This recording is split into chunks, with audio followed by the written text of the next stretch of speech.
भारत को हराने की धमकी देने वाले बांग्लादेशियों की हालत पतली। बांग्लादेश के सामने 515 रनों का पहाड़ जैसा लक्ष्य, अब हार से कोई नहीं बचा सकता। पंत और गिल ने शतक ठोककर किया धमाका, जड्डू अश्विन दिखाएंगे अब तमाशा। आज इंडिया बांग्लादेश टेस्ट मैच का तीसरा दिन था और इस दिन को हमेशा याद रखा जाएगा क्योंकि काफ़ी लंबे अरसे के बाद ऋषभ पंत आज कह सकते हैं टेस्ट क्रिकेट में इस मैच से वापसी कर रहे थे और वापसी पे ही उन्होंने शतक ठोक दिया है। पंत का शतक ये दिखाता है कि वो कितने कह सकते हैं फिट हैं, कितना उनकी लय बरकरार है। वहीं शुभमन गिल एक बार फिर से नन्हे प्रिंस में धमाका किया है। प्रिंस कहे तो शुभमन गिल, यानी गिल इस वक्त टीम इंडिया के वाइड बॉल में वाइस कैप्टन है और इस वक्त वो धमाका किए ही जा रहे हैं। कह सकते हैं दूसरी पारी शुभमन को बहुत पसंद आती है और लगातार हमने देखा है जब भी मौका मिला है दूसरी पारी में उन्होंने शतक ठोककर अपना जलवा बरकरार रखा है। आज का दिन टीम इंडिया के लिए बहुत कुछ खास रहा क्योंकि विकेट सिर्फ एक गिरा था, शतक 2 आए थे, यानी गिल का शतक आया, ऋषभ पंत का शतक आया और आखिरी में आकर केएल राहुल ने भी कुछ हाथ आजमाई की। लेकिन इसके बाद जब पारी शुरू होती है बांग्लादेश की, बांग्लादेश के सामने 515 रनों का लक्ष्य था, लेकिन इस विशाल का लक्ष्य की शुरुआत में ही बांग्लादेश ने कैसे 4 विकेट खो दिए, चलिए आपको विस्तार से बताता हूं और बीच मैच में क्या क्या हुआ वो सब आपको बताऊंगा।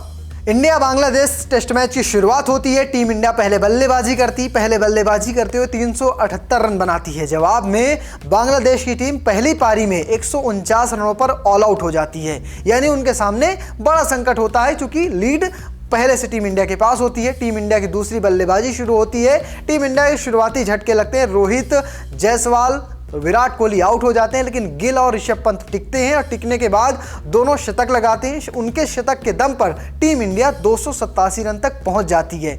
अब टीम इंडिया के पास जो लीड होती है वो होती है 515 रनों की। अब यहां से शुरू होती है बांग्लादेश की दूसरी पारी। बांग्लादेश की शुरुआत जबरदस्त होती है। शुरुआत में भारतीय गेंदबाजों को विकेट काफी समय तक नहीं मिलता है, लेकिन इसके बाद बुमराह स्ट्राइक पे आते हैं और वो खाता खोल देते हैं। बुमराह ने सबसे पहले कह सकते हैं उनके बांग्लादेश के धाकड़ ओपनर जाकिर हसन को आउट किया। उसके बाद सदलाम को भी अश्विन ने चलता किया। इसके बाद भी मोमिन हो और रहीम सबको अश्विन निपटा देते हैं। कह सकते हैं कि अश्विन ने 3 विकेट चटकाए, बुमराह को 1 विकेट मिला और 4 विकेट अब तक जा चुके हैं। बांग्लादेश का स्कोर इस वक्त 158 रन है और इसी के साथ अब आगे कल का मुकाबला खेला जाएगा और टीम इंडिया के पास अभी भी 357 रनों का एक सकते हैं बड़ी लीड है।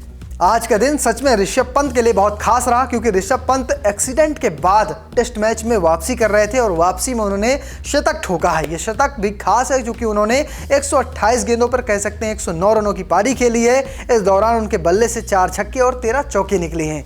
वही अगर बात करें शुभमन गिल की, गिल इस बार कमाल करते नजर आ रहे हैं। गिल इस WTC साइकिल में अब तक 5 शतक लगा चुके हैं। उन्होंने कई सारे बड़े बड़े दिग्गजों को पीछे छोड़ दिया, जिसमें विराट कोहली, मयंक अग्रवाल का नाम शामिल है। अब उनसे आगे सिर्फ और सिर्फ एक धुरंधर है, वो नाम है रोहित शर्मा। रोहित शर्मा ने WTC में 9 शतक ठोके हैं। अगर बात करें ओवरऑल इंटरनेशनल क्रिकेट में 2022 के बाद शतक लगाने की, तो इसमें शुभमन गिल अब नंबर 1 पर आ चुके हैं, क्योंकि उनसे पीछे बाबर आजम जिन्होंने 11 शतक लगाए हैं, उसके बाद दूसरे नंबर पे हैं जो रूट जिन्होंने 11 शतक लगाए हैं। तो ये 2 नाम हैं जिनसे आगे अब शुभमन गिल 12 शतक के साथ आगे निकल चुके हैं। तो फिलहाल आपको हमारी रिपोर्ट कैसी लगी कमेंट बॉक्स में जरूर बताना और पेज को फॉलो करना, चैनल को सब्सक्राइब करना बिल्कुल मत भूलिएगा। धन्यवाद।